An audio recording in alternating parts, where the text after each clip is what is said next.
I'm going to start my series on Burke and Bernstein against dogmatic certainty. Now, I just want to give people a warning up front and a heads up as to the way that I tend to think. If you've been watching me a while, you probably already know this, but I'm not someone who's a fan of a particular thinker, and I don't think it's my job to just find the right theory and then stick to it at all costs. And in fact, what I'm trying to do is more or less mine the rich deposit of knowledge that we have available in order to hopefully think more clearly for myself. And I'm certainly hoping that you all will do the same. I do not like advocating for a particular thinker or way of thinking as a total solution. And part of the reason I'm interested in these two particular thinkers is precisely because of that tendency in my own way of thinking that resonates with both of them, even though Edmund Burke is the classical conservative par excellence, and Eduard Bernstein is one of the founders of democratic socialism. Both of them have in common a certain disdain for dogmatism. And actually they resonate also with the thought of Sir Isaiah Berlin, who I did a few videos on a little while ago. And so if you're interested in this way of thinking, look to another B, Berlin. So who was Edmund Burke? Well, just briefly, there's his dates. He was an 18th century figure, an Irishman who moved to England and became a member of Parliament, and did that because he was very bright and he was known for his fiery oratory. And if you read anything by Burke, you'll know he was a great writer. He's best known for his book, Reflections on the Revolution in France, and he is known as the father of classical conservatism. And I hope that over the course of this series you'll get a feel for how different classical conservatism in some respects is from contemporary conservatism. Edward Bernstein, somebody I learned about in grad school, just like I learned about Burke.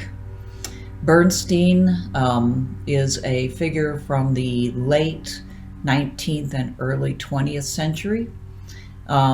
He was a German and a Marxist revisionist, meaning that he adhered to some of Marxist teaching, but not all, and he spent quite a bit of time criticizing Marxist theory in the name of furthering the interests of the working class.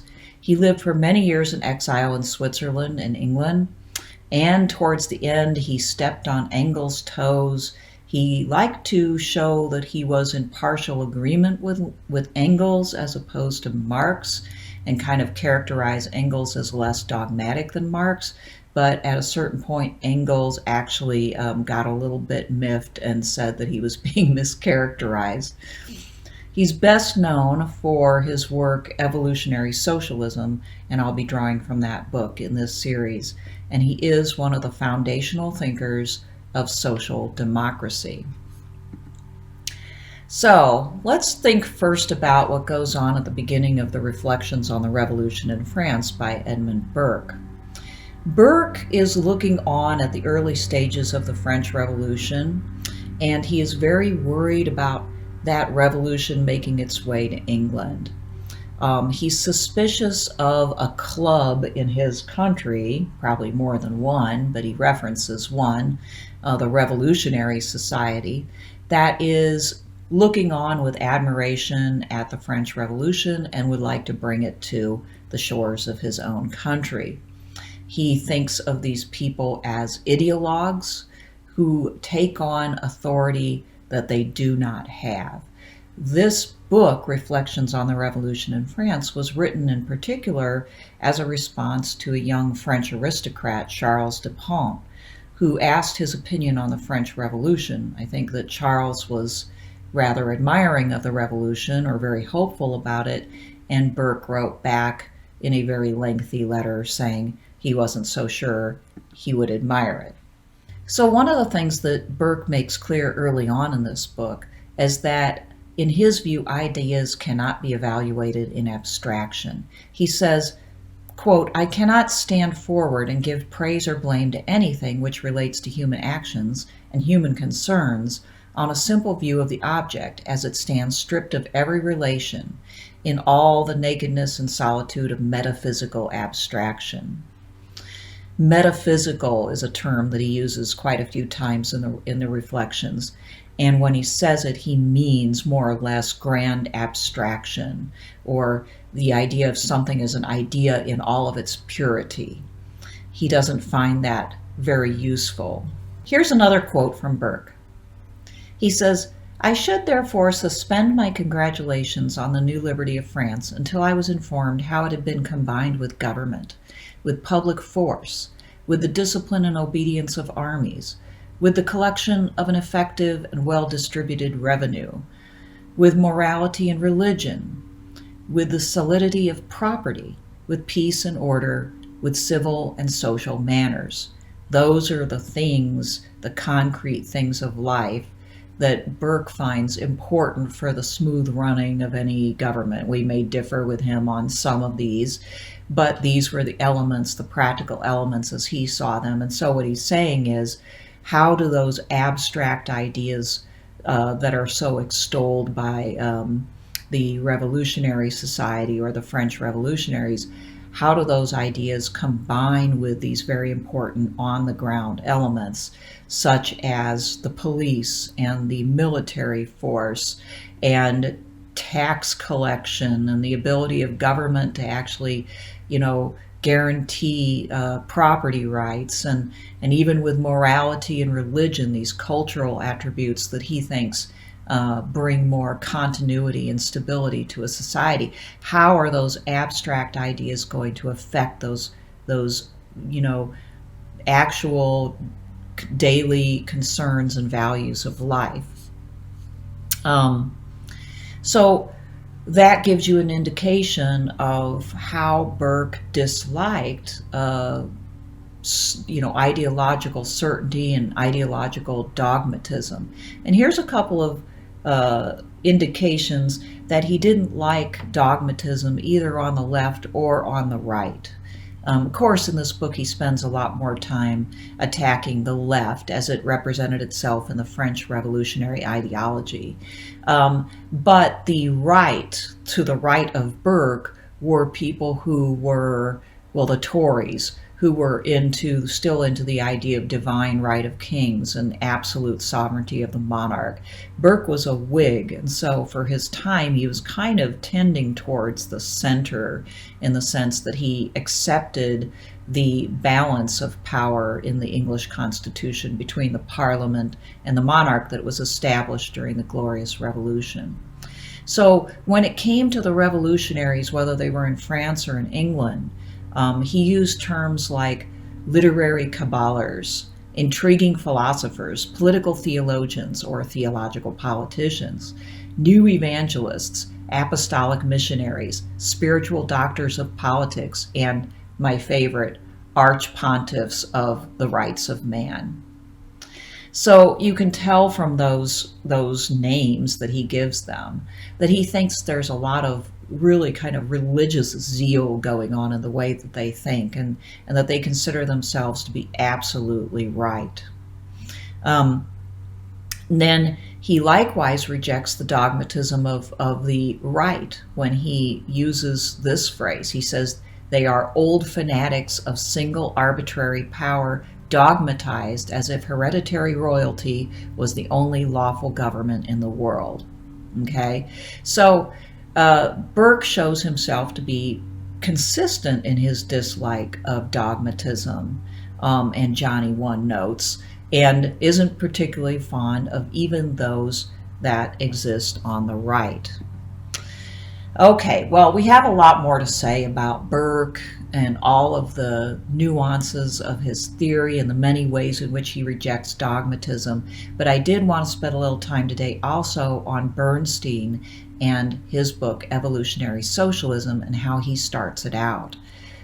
It also was first written more or less as a letter, It was a letter that he wrote to the German Social Democratic Party in response to criticisms he was receiving because he was deviating from orthodox Marxism. Even though actually the Social Democratic Party as an idea deviates from Marxism, which I think is part of his point.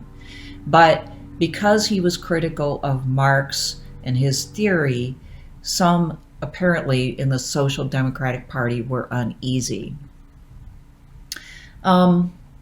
He says in the early parts of Evolutionary Socialism, I set myself against the notion that we have to expect shortly a collapse of the bourgeois economy, that the social democracy should be induced by the prospect of such an imminent great social catastrophe to adapt its tactics to that assumption. That's a reference to the notion that must have been prevalent amongst a lot of the people in the Social Democratic Party that following the notions, especially in the Communist Manifesto, there had to be this cataclysmic clash between the rich and the poor. There had to be class warfare. So he's saying very forthrightly, I don't believe that has to be the case in order for there to be progress. He also says the adherents of this theory of a catastrophe, based especially on the manifesto, this is a mistake in every respect. It's not just a mistake that they based it on one document, though. That's not what he's saying. He's saying that it's a mistake because Marx's theory is, in his view, truly incorrect. And he goes on shortly to explain in what way that is. So he talks about why the manifesto is wrong and why Marxist theory is wrong in some respects. Particularly, we're talking about Marx's borrowing from Hegel this idea of dialectical history. Now, immediately, Bernstein observes that the social conditions as they exist in his time have not developed into this, as he calls it, acute opposition of things and classes. So that didn't happen. The wealthy in the predictions of Marx would become highly concentrated, and everyone else would be thrown into this vast proletariat. And it wasn't happening at the rate and with the drama that Marx had predicted. And he says that industry and agriculture in particular, even more so, have not concentrated the wealth and the power have not concentrated as dramatically as predicted. This doesn't mean that Bernstein didn't think they were concentrated and unjustly so, but rather that there wasn't this just tremendous inequality and concentration enough that would bring about a spontaneous uprising of the people. Instead, what Bernstein observed was that people had used the power of their majority to make political strides and insist on political concessions from those who are more wealthy and powerful. And they had done this in the political system, expanding the franchise. They had made demands upon the government to, ease working conditions, to take into account working class interests. And they had also done it through unionization. And of course, unionization and those political strategies were combined. And while this wasn't a panacea, it didn't bring about any sort of perfect resolution, Bernstein observed that they were making progress, that they were becoming more powerful, and they were making it harder for capitalists to get away with just anything.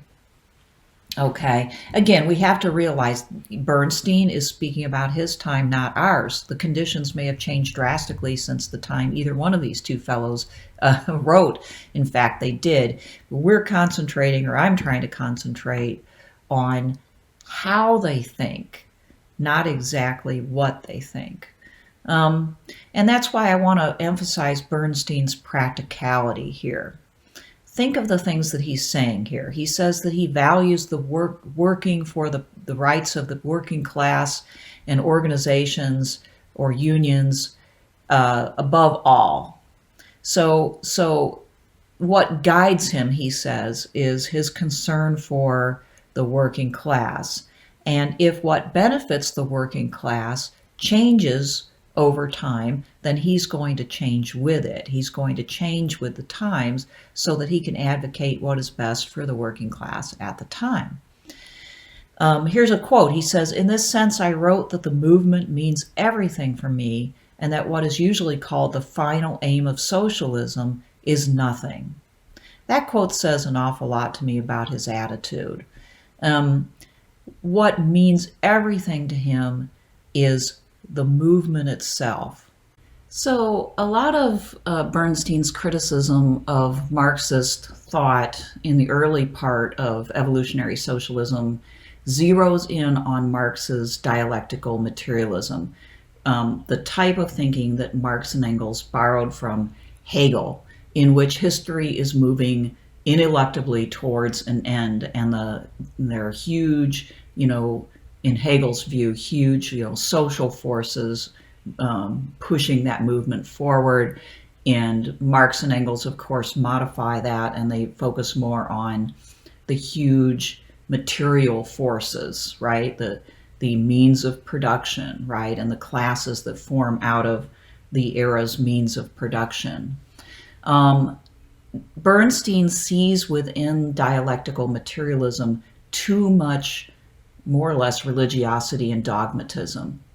It is a way of thinking that takes away people's free will, but he's living during a time where he sees working class people making some gains, albeit difficult, using a push towards democracy and using the democratic framework through social democracy, through the party, and through union movements. And so he does not think it's fruitful or accurate to speak in terms of more or less destiny.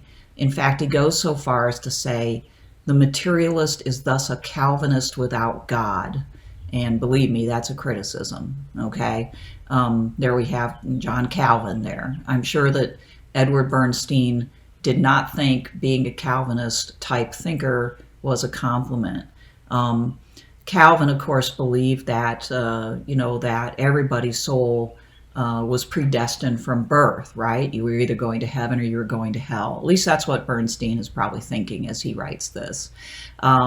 Similarly, in dogmatic Marxist thought, there is no way to change destiny. But the problem is that the ineluctable forces of history had actually become eluctable in the sense that things, as he pointed out, had not been working the way that Marx and Engels predicted.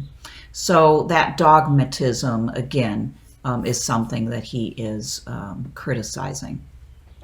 Okay, a final quote from Bernstein, just to hammer the point home. He says, a more scientific use of materialistic theory is bound, in addition to the development and influence of productive forces and conditions of production, to make full allowance for the ideas of law and morals, the historical and religious traditions of every epoch, the influences of geographical and other circumstances of nature, to which also the nature of man himself and his spiritual disposition belong. Well, wow, that actually reminds me of Burke. And Burke's notion that, yes, you have this metaphysical theory over here, Enlightenment liberalism in his case, but guess what? You see over here that every nation and even subsets within nations have a lot of particular conditions that these metaphysical ideas have to penetrate through, right? And something like that is what Bernstein is saying here about Marx's theory. And he's actually saying that, while Marx and Engels claim to be scientific in their approach, that if we're being truly open and trying to progress in our scientific thinking, that means that we have to keep our eyes open, we have to be objective, and we have to realize that there are many historical, religious, spiritual, geographic, and other circumstances that are going to make that theory, mean something different depending on the time and place and people. Bernstein is advocating for moderation in the sense that one should not cling religiously to a particular dogma and try to enforce it at all costs and ignore all of these granular details, because the granular details matter to the actual lives of working class people. Burke says something very similar, that the actual lives of real people are more important than the theory. Okay, so this is just beginning, the comparison. I hope that you're getting a sense of this way of thinking. It's a humane way of thinking. And I will continue with this next week. Thanks. Bye.